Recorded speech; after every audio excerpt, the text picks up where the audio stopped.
नमस्कार विद्यार्थी मित्रांनो, माझ्या enjoy learning with Kulkarni sir या यूट्यूब चॅनलमध्ये आपलं स्वागत.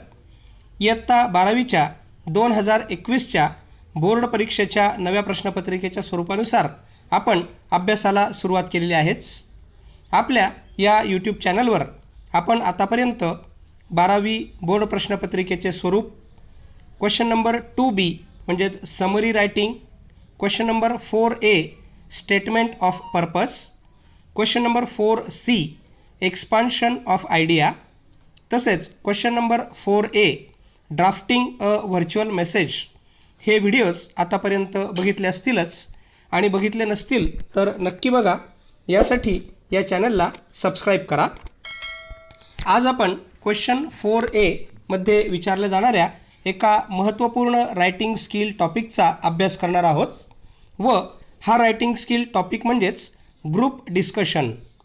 क्वेश्चन 4Aच्या अंतर्गत आपल्याला 3 रायटिंग स्किल ॲक्टिव्हिटीज विचारल्या जाणार आहेत. त्या आहेत drafting a virtual message, statement of purpose व ग्रुप डिस्कशन. या 3 ॲक्टिव्हिटीजपैकी आपल्याला कोणत्याही एक ॲक्टिव्हिटीला 4 मार्कांसाठी लिहायचे आहे. चला तर मग सुरुवात करूया GD म्हणजेच ग्रुप डिस्कशन या रायटिंग स्किल ॲक्टिव्हिटीला. या व्हिडिओत आपण बघणार आहोत what is group discussion, importance of group discussion, important topics for group discussion and the format and language of group discussion. What is group discussion? A group discussion is a formal discussion conducted on a topic among a group of 10 or 12 participants. अगदी सोप्या शब्दात सांगायचे झाले तर group discussion म्हणजे 10 ते 12 व्यक्तींच्या समूहात एका विशिष्ट विषयावर किंवा मुद्द्यावर झालेले औपचारिक चर्चासत्र होय. यात औपचारिक हा शब्द अतिशय महत्त्वाचा आहे, कारण आपण मित्रमंडळीच्या ग्रुपमध्येही चर्चा करीत असतो किंवा गप्पा मारीत असतो, पण त्याला एक अनौपचारिक स्वरूप असते. परंतु ग्रुप डिस्कशनला औपचारिक स्वरूप असणे फार महत्त्वाचे आहे. The participants analyse the topic from their respective angles and present their views and opinions. Group डिस्कशनमध्ये सहभागी असलेले सदस्य दिलेल्या विषयाचे आपापल्या दृष्टिकोनातून पृथक्करण करतात व त्याविषयी आपले मत किंवा दृष्टिकोन इतरांसमोर मांडतात. The group contemplate on the given topic for a few minutes and then start discussion. The discussion is usually for 10 to 15 minutes. Experts listen to the discussion and evaluate them. Group डिस्कशनसाठी ग्रुपला जो विषय दिलेला असेल तो काही minute आधी देऊन त्यावर त्यांना विचार करायला वेळ दिला जातो व त्यानंतर प्रत्यक्ष चर्चा घडवून आणली जाते. चर्चासत्र साधारणतः 10 ते 15 मिनिटाचे असते व त्यावर तज्ज्ञ व्यक्तीची नजर असते. ते चर्चा काळजीपूर्वक ऐकून ग्रुपमधील सहभागी सदस्यांचे परीक्षण करीत असतात. आता आपण ग्रुप डिस्कशनचे महत्त्व बघू. Importance of group discussion. It is effective interactive method of classroom learning. वर्गातील अध्यापन प्रभावी होण्यासाठी वर्गात चर्चासत्र घडविणे हे एक प्रभावी तंत्र आहे. यातून विद्यार्थ्यांमध्ये सुसंवाद घडतो. तसेच विद्यार्थी प्रत्यक्ष अध्ययन प्रक्रियेत सहभागी होत असल्याने त्यांचे लक्ष विचलित होत नाही. Group discussion is useful for the selection of candidates for particular course or jobs. विशिष्ट अभ्यासक्रमासाठी किंवा नोकरीसाठी निवड करताना इच्छुक उमेदवारांमध्ये चर्चासत्र घडवून आणले जाते, ज्यातून आपले विचार व्यक्त करताना उमेदवाराचा दृष्टिकोन, विचारसरणी, ज्ञान, आकलन व प्रभावी संभाषण कौशल्याची परीक्षा घेतली जाऊ शकते व योग्य उमेदवार निवडणे सोपे होते.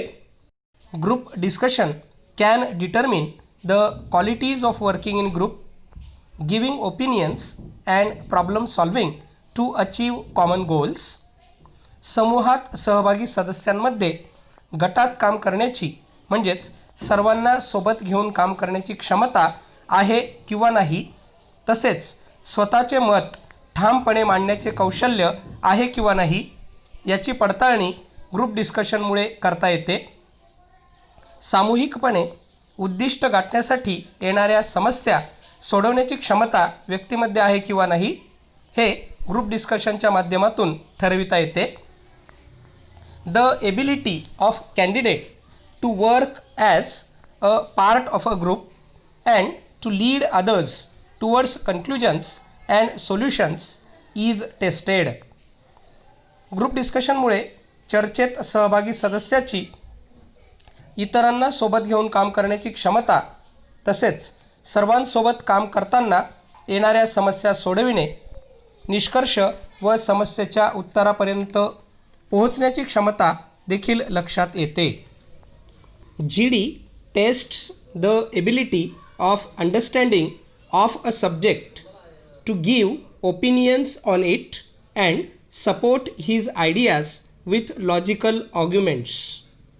GD मुळे सहभागी सदस्याची विषय समजून घेण्याची क्षमता व त्यावर मत मांडण्याची तसेच तर्कशुद्ध कल्पना मांडण्याच्या क्षमतेची परीक्षा घेतली जाऊ शकते. नाव we are going to see some important topics for group discussion. Generally, group discussions are held on topics of 4 kinds. These kinds are factual topics, social or political issues, abstract topics, and case studies. Factual topics म्हणजेच वास्तववादी विषय असतात, जसे problem of pollution, impact of covid on economy, ban on Chinese app या प्रकारच्या वास्तववादी विषयांवर group discussion घडवून आणले जाऊ शकते. सोशल ऑर पॉलिटिकल इश्यूजमध्ये जसे national education policy 2020, India China relations, unemployment in India यासारख्या सामाजिक किंवा राजकीय विषयांवर देखील चर्चासत्र घडवले जाऊ शकते.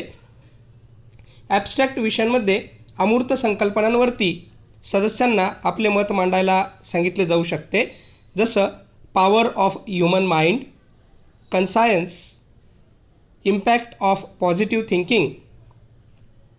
त्यानंतर केस स्टडी म्हणजेच यात ग्रुपला एखादी समस्या दिली जाते व चर्चासत्रातून त्यावर उपाययोजना शोधण्याचे काम ग्रुपमधील सदस्यांना करायला सांगितलेले असते. यासाठीचे विषय साधारणतः अशा प्रकारचे असतात: strategies to tackle second wave of COVID, how can we deal with cyber crime, digital payments in India. अशा प्रकारे विविध विषयांवर ग्रुप डिस्कशन घडवून आणले जाऊ शकते. Format and language of group discussion. 12वीच्या परीक्षेच्या दृष्टीने विचार केला तर ग्रुप डिस्कशन कसे लिहावे यावर आपण आता चर्चा करूयात. प्रश्नात साधारणपणे पुढील गोष्टी दिल्या जाऊ शकतात: names of participant of GD may or may not be given. Group डिस्कशनमध्ये सहभागी सदस्यांची नावे दिली जाऊ शकतात.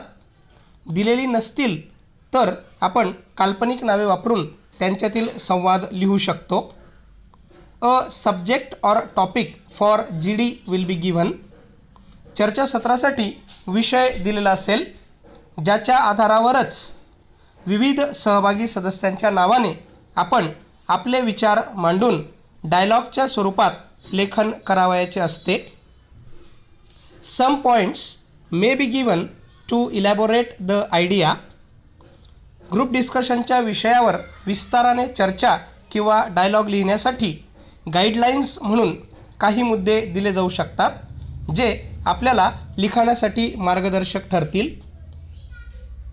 GD लिहिताना साधारणतः 4 ते 5 सदस्यांमध्ये आपल्याला डायलॉग फॉर्ममध्ये ग्रुप डिस्कशन लिहावयाचे आहे. प्रत्येक सदस्याच्या नावाने आपल्याला साधारणतः 3 ते 4 ओळीत वेगळे मत मांडणे अपेक्षित आहे. यात एका सदस्याच्या नावाने आपल्याला विषयाची सुरुवात करावयाची आहे. त्यानंतर इतर सदस्य त्यावर आपले मत मांडतील. कुणी पहिल्या मताशी सहमती दर्शवेल व त्याच्या कल्पनेला अधिक विस्तृत स्वरूपात मांडेल, तर कुणी आधीच्या सदस्याच्या मताशी असहमती दर्शवेल व नवीन मुद्द्याच्या आधारे त्याचा मुद्दा खोडून काढेल, तर कुणी काहीतरी सुधारणा सुचवेल. अशा स्वरूपात हे डिस्कशन पुढे सरकेल व शेवट एक सदस्य संपूर्ण चर्चेची थोडक्यात समरी सांगून समारोप करेल. ग्रुप डिस्कशन लिहिताना म्हणजे मुद्दे मांडताना आपली भाषा ही फॉर्मल म्हणजेच औपचारिकच असावी. समोरच्याचा मुद्दा खोडताना तो विनम्र शब्दात व ती व्यक्ती दुखावणार नाही अशा भाषेतच मांडला जावा. त्यासाठी पुढील स्वरूपात वाक्यांची सुरुवात करावी. टू एक्सप्रेस ओपिनियन मत मांडण्यासाठी I believe, I think, could I make a point please, in my opinion किंवा इट सीम्स टू मी अशा स्वरूपाच्या वाक्यांनी आपले मत मांडावे. To expressing arguments absolutely, you are right, I fully agree. For expressing disagreement I am afraid, I don't agree with, I am sorry but I see it is a little differently, I can see your point but you may have something there, but I respect your point of view but I'm sorry I can't go along with you on. अशा स्वरूपाच्या अगदी formal वाक्यांचा वापर करणे आवश्यक आहे. To suggest something I think we should, why don't we, or let's, couldn't we, don't you think we could अशा प्रकारे आपण काहीतरी सुचवू शकतो. For asking opinion what is your opinion on, what do you feel about, I wonder what do you think about, I would like to know your stand on. For interrupting म्हणजेच समोरच्याचा मुद्दा मध्येच खोडण्यासाठी I am sorry to interrupt but, excuse me, could I add something please, that's true, sorry but. For handling interruptions, just a moment please, could I finish what I am saying, if you would just let me finish, could you wait for a minute please. आणि सगळ्यात शेवटी conclude करण्यासाठी for concluding, to summarise or to conclude, we can conclude by saying let's run quickly through the main ideas before concluding the discussion. अशा प्रकारे आपण वाक्याचा समारोप करू शकतो. ग्रुप डिस्कशन लिहिणे ही एक कला आहे. यामध्ये सर्व मुद्द्यांचा व्यवस्थित विचार करून आपल्याला फॉर्मल भाषेत आपले सर्व मुद्दे मांडायचे आहेत. तर परीक्षेमध्ये ग्रुप डिस्कशन लिहिण्यासाठी आपल्या सर्वांना खूप खूप शुभेच्छा.